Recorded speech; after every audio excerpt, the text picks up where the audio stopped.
কংগ্ৰেছক গালি পাৰা কেইজনক কৈছোঁ, কংগ্ৰেছৰ এইবাৰ ইতিহাস মেলি চাওক, আপোনালোকে ইতিহাস পঢ়ি চাওক। কংগ্ৰেছে 70 বছৰত কি কৰিছে।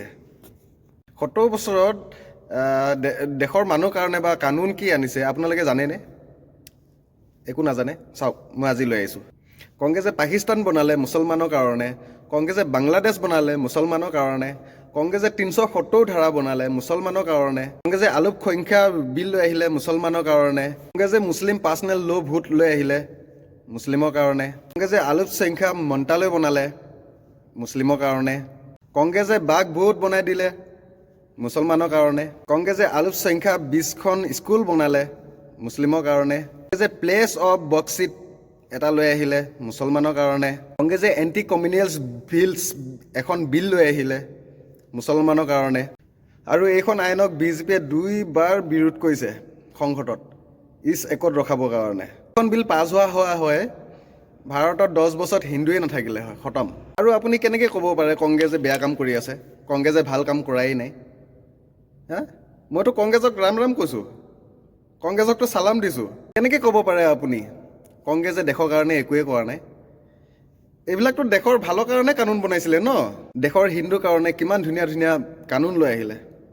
আৰে ভাই, হিষ্টৰী পাত অলপ উলটিয়াই চোৱা, সকলো বুজিবা। ইমান ধুনীয়া ধুনীয়া কানুন লৈ আহিছে কংগ্ৰেছে।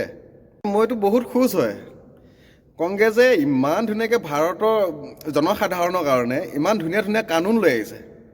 আৰে মইতো ভাই এতিয়াও খুচ, কাৰণ আৰে এনেকৈ কংগ্ৰেছ চৰকাৰটো আৰু 20 বছৰ থাকিব লাগে, 50 বছৰ থাকিব লাগে। মইতো বহুত খুচ ভাই। আৰে ভাই, মই এই ছেকুলাৰ হিন্দু কেইটাৰ কাৰণে বনাইছোঁ এইটো ভিডিঅ'।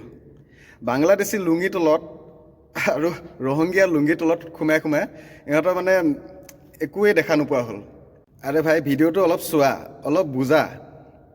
বাংলাদেশী লুঙিৰ তলত তোমালোকক মুতি দিলে যে, সেইটো কাৰণে তোমালোকে কংগ্ৰেছৰ ভাল কামবিলাক নেদেখা। চোৱা, কংগ্ৰেছে কিমান ধুনীয়া ধুনীয়া কাম কৰিলে 70 বছৰত, 60 বছৰত।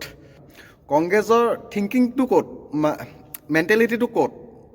এতিয়াও চাগে ছেকুলাৰ হিন্দুকেইটাৰ কাৰণে হিন্দুকেইটাই অলপো বুজি পোৱা নাই।